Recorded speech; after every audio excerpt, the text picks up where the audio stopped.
Það fer að líða að lokum hérna hjá okkur í föstudagsþættinum en við endum að sjálfsögðu á tónlist. Næsta fimmtudag 11. mars klukkan 8 verða tónleikar í Laugarborg í Eyjafirði þar sem leikin verður tónlist eftir Astor Piazzolla sem á einmitt 100 ára afmæli þann dag og hingað til mín eru komin Helga Kvam píanóleikari og Jón Þorsteinn Reynisson harmonikuleikari. Hvernig kom það til að þið ákváðu að spila Astor Piazzolla? Já, Sko, það var náttúrulega pínu að þínu frumkvæði, sko. já, við ætluðum að gera allt annað á þessu ári. Já, akkurat. Og svo áttuðum við okkur á því að Astor ætti 100 ára afmæli. Já. Einmitt. Og þið bæði aðdáendur eða hvað? Já, svo sannarlega, sko. Já. Við vinnum saman, sko. Já, Hinn í vinnun okkar, þá erum við sem sagt tónlistarskóla Eyjafjarðar. já, Og hérna, þannig að við svona hittust á kaffistofun og skrifstofun og svona, þannig að ákom þetta upp að þetta væri staðið til að kallinn ætti afmæli, þannig að við erum að halda tónleika. einmitt. Og það eru þið tvö og svo hérna eru þið með kontrabassa með ykkur, er það ekki? Já, Já. Pétur Ingólfsson. Já.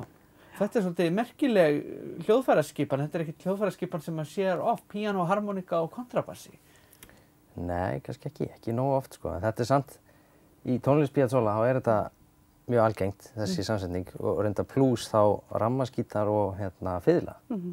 Hann samdi mikið fyrir kvintett, Já. hann er harmoniku, eða sem sagt, reyndar bandóneón sem er aðeins öðru sem harmonika, hljóma pínu svipað. Svipað, ég skil. Þannig að hann notaði þessi hljóðfæri svo plús hinn tvö mikið. Já, og þannig að þetta er svona, setur svolítið afgerandi lit á tónlistina hans, býst ég við. Algjörlega. Já.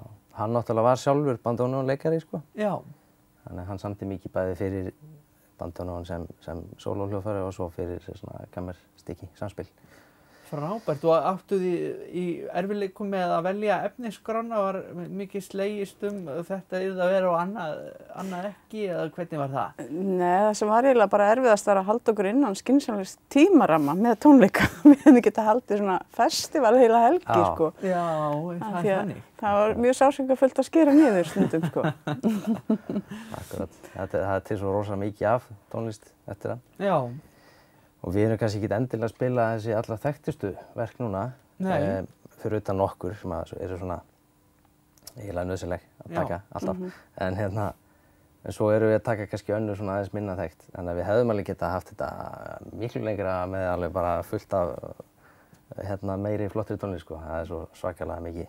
það er þá bara tilefni til þess að halda aðra tónleika, Já, sko. Já.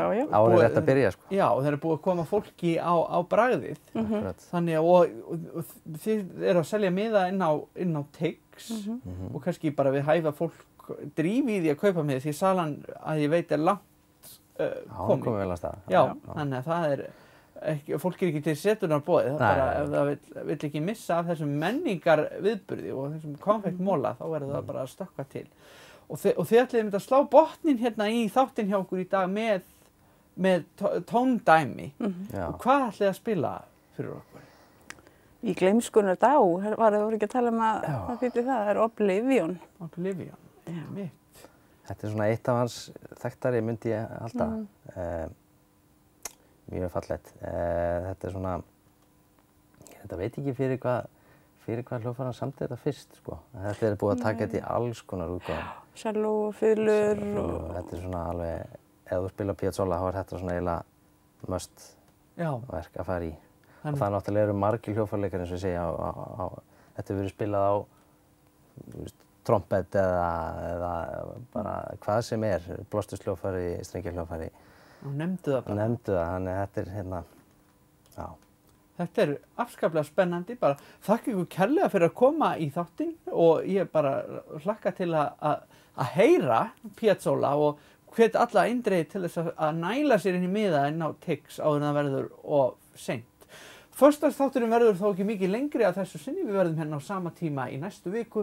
Takk fyrir að horfa, það er Astor Piazzolla, Helga Kvam, Jón Þorsteinn Reynisson og Pétur Ingólfsson sem að slá botninn í þáttina þessu sinni.